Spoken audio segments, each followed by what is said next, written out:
Je suis Céline Guivarch et je suis chercheuse en économie du changement climatique. Bonjour Céline Guivarch. Bonjour. La première question, ça va être de savoir si vous pouvez nous présenter le domaine dans lequel vous travaillez, votre métier et ce que vous faites au quotidien. Je suis chercheuse, je suis économiste et je travaille, mon objet de recherche, c'est le changement climatique. Et je vais, moi, le regarder d'un point de vue économique. Je vais poser des questions qui ont trait à nos sociétés, nos économies. D'un côté, avec mes collègues, on va regarder les impacts du changement climatique et qu'est-ce que ça veut dire pour nos économies. Ça, c'est un premier pan de nos recherches. Et puis l'autre côté, c'est de regarder les trajectoires de réduction des émissions de gaz à effet de serre pour limiter l'ampleur du changement climatique et d'étudier quelles sont les implications sociales et économiques de politiques et mesures d'atténuation, de réduction des émissions de gaz à effet de serre pour suivre ces trajectoires d'émissions.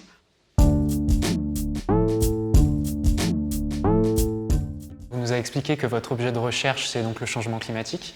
Mais qu'est-ce qui précisément vous distingue d'un climatologue qu'on dirait classique ? Alors, je ne sais pas s'il y a un climatologue classique. Je pense que vous pensez plutôt le climatologue classique, ça va être avec une approche probablement physique. Oui, c'est ça. Moi, ce qui va me distinguer, c'est les questions que je pose, qui sont des questions fondamentalement économiques et sociales. Donc, par exemple, je vais poser des questions sur quels sont les liens entre changement climatique et inégalité dans le monde, entre pays et au sein des pays, avec d'un côté les inégalités de responsabilité du changement climatique et de contribution aux émissions de gaz à effet de serre, que ce soit entre pays ou au sein des pays. Et puis je vais aussi regarder les questions d'impact du changement climatique et qu'est-ce que ça veut dire pour les inégalités. Donc en fait, je pense que c'est par les questions posées que ça peut être un petit peu différent de ce qu'on peut avoir en tête quand on pense de la recherche sur le changement climatique. On entend souvent dire qu'on est tous concernés par le changement climatique et plus généralement par les dégâts environnementaux. Vous, ce que vous nous dites, c'est que finalement, on n'y est pas tous confrontés de la même manière. Est-ce que vous pourriez nous donner des exemples concrets d'inégalités face au changement climatique entre individus ou entre pays ? En fait, il y a deux grandes formes d'inégalité par rapport au changement climatique. Il y a une inégalité d'exposition aux effets du changement climatique qui ne sont pas répartis également sur l'ensemble du globe. Et bien, on a des points chauds. Le pourtour méditerranéen est un des points chauds, par exemple. Et puis le deuxième aspect, c'est des inégalités de vulnérabilité à ces impacts. Par exemple, si vous êtes plus pauvre, vous n'avez peut-être pas accès à des mécanismes d'assurance après une catastrophe. Et il y a aussi tous les aspects d'inégalité d'accès aux décisions face au changement climatique et donc d'influence sur les types de choix collectifs qu'on va faire pour s'adapter aux impacts du changement climatique et pour réduire les émissions de gaz à effet de serre. Et entre pays, est-ce qu'il y a des véritables différences dans la manière dont ils seront confrontés au changement climatique, à ses conséquences ? Aujourd'hui, les émissions de gaz à effet de serre sont très inégales entre pays. Si on prend les émissions territoriales de la France, qu'on les ramène à la population, on est à peu près 6,6 tonnes de CO2 équivalent par an et par habitant. Ça, c'est un petit peu au-dessus de la moyenne mondiale, qui est à 6,2. Vous avez des pays qui sont au-delà de 15, par exemple les États-Unis, des pays en dessous de 1 tonne de CO2 équivalent par an et par habitant, je ne sais pas, le Sénégal par exemple.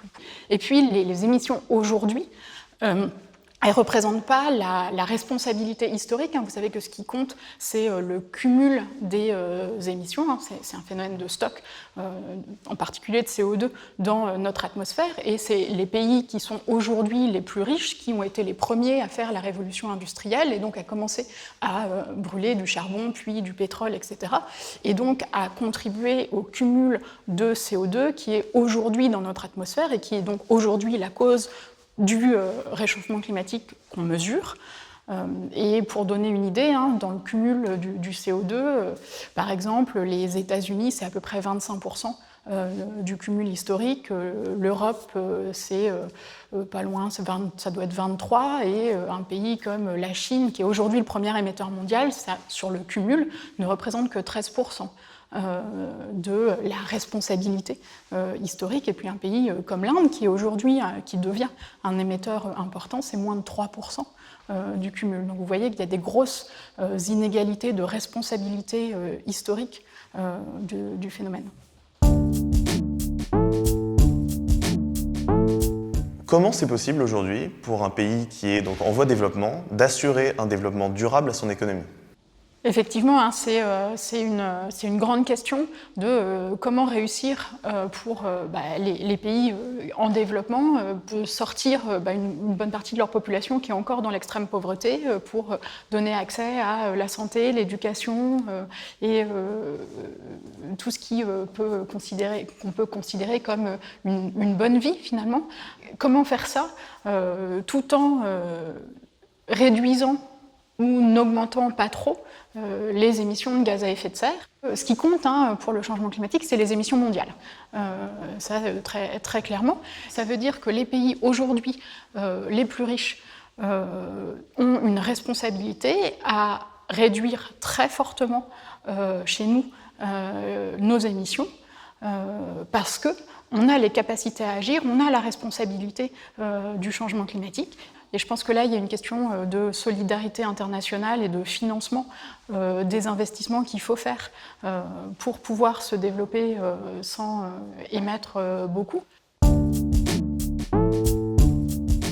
Vous êtes donc économiste et vous étudiez donc l'économie et le rapport avec le changement climatique. Que pensez-vous vis-à-vis de la transition écologique, des théories de décroissance? Quelles sont ses vertus et ses limites? Alors, je pense qu'il faut revenir finalement sur les termes de la décroissance de quoi ? La décroissance des émissions de gaz à effet de serre, évidemment. La décroissance des inégalités, oui, ce serait une bonne chose. La décroissance du bien-être, non. La décroissance du PIB, du produit intérieur brut, c'est un mauvais indicateur du bien-être en général. C'est un indicateur qui ne prend pas en compte du tout l'état de l'environnement. C'est un indicateur qui ne prend pas en compte du tout la distribution, les inégalités. Et c'est un indicateur de flux, pas de stock, donc il n'y a pas de question de durabilité. Il est évident que pour atteindre cette neutralité carbone dont on parlait, il va falloir non seulement aller mobiliser des leviers technologiques, mais il va aussi falloir se poser la question de la sobriété. Et peut-être qu'en faisant ça, le PIB tel qu'on le mesure, il ne va pas augmenter autant, ou il va peut-être même diminuer. Mais faire augmenter ou diminuer cet indicateur-là, ça ne doit pas être un objectif en soi. Et on a sans doute plutôt à reconstruire la façon de faire les politiques publiques et les boussoles qu'on se donne pour orienter nos choix collectifs et nos choix de société qui ne peuvent plus passer par le seul filtre du PIB. On parle de solutions. Il y a une autre théorie dont moi j'entends assez régulièrement parler autour de moi, notamment chez des amateurs de PDG de grandes firmes américaines, qui ont la pensée que le progrès technique, aujourd'hui, est encore en mesure de compenser la perte de capital naturel, et donc que le progrès technique pourrait nous sauver du réchauffement climatique. Qu'est-ce que vous en pensez ? C'est un pari sacrément risqué. Ça me paraît pas très raisonnable. Je pense qu'on commence à rentrer un peu dans le dur du sujet et on a des discours qui ne sont plus les discours climato-sceptiques, mais on commence à avoir des discours qu'on appelle, nous, dans notre jargon, les discours du délai. Il y a différentes nuances de ces discours du délai et le discours « la technologie va nous sauver » est une de ces nuances de discours du délai. Donc du délai, pourquoi ? C'est qu'il pousse pour des actions très minimes ou en tout cas pas des actions aujourd'hui de dire attendons qu'on ait des bonnes technologies, que sais-je. Et donc à ceux qui disent que par exemple ils aimeraient délocaliser l'industrie lourde sur la Lune, par exemple. Vous dites que c'est impossible. Si ça les amuse. Non, enfin, un peu sérieusement, occupons-nous de notre planète, elle est belle.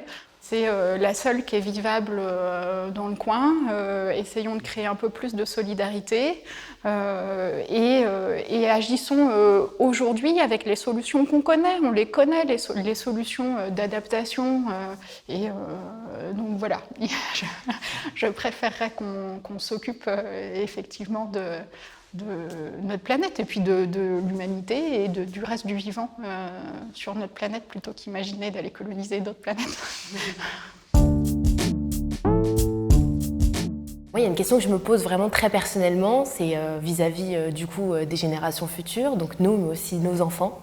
Est-ce qu'aujourd'hui ça a encore un sens d'avoir des enfants, d'en faire, pour nous, les jeunes de 18 ans? Est-ce que ça a un intérêt au vu de l'augmentation de la population mondiale? C'est une bonne question. Alors, je vais aussi vous dire quelque chose de personnel. Moi, j'ai des enfants, donc ils sont un peu plus jeunes que vous. J'ai 2 enfants, Lila qui a 13 ans et Titouan qui a 10 ans.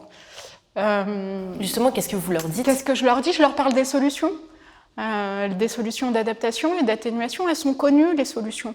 Je leur parle aussi de mes inquiétudes et puis des barrières à la mise en œuvre de ces solutions qui sont multiples, qui sont parfois des actions des lobbies qui pensent qu'ils ont à perdre face à ces solutions-là, qui sont parfois d'autres natures. Donc, il n'est jamais trop tard pour agir.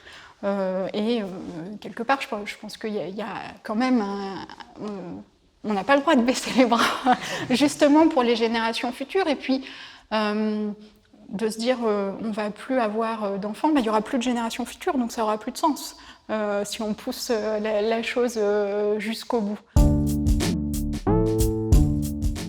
Qu'est-ce que vous avez à dire maintenant à la jeune génération, à nous?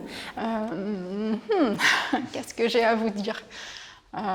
Engagez-vous, n'ayez pas peur, osez, dites ce que vous avez à dire, poussez les plus âgés à prendre leurs responsabilités et vous trouverez des alliés.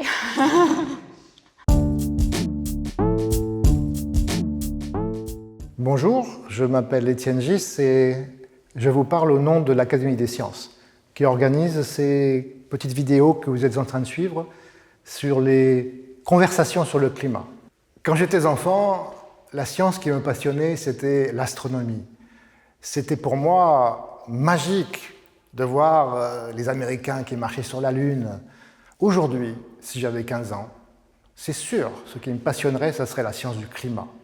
Car il y a toutes sortes de sciences. Il y a de la physique, de la chimie, de la biologie, des mathématiques, tout y est. Et je trouve que la possibilité de mélanger toutes ces sciences aujourd'hui, pour des jeunes, pour leurs professeurs, c'est une opportunité extraordinaire. Je suis entouré ici par ces portraits de tous ces gens qui m'impressionnent beaucoup.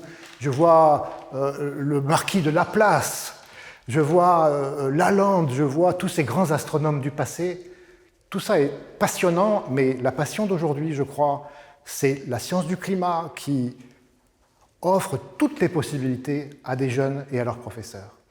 Donc j'espère, je suis sûr que les jeunes d'aujourd'hui peuvent se passionner pour cette science qui est un peu compliquée parce qu'il s'agit de comprendre ce qui va se passer dans 10 ans, dans 20 ans, dans 30 ans, dans 100 ans. C'est tout à fait passionnant.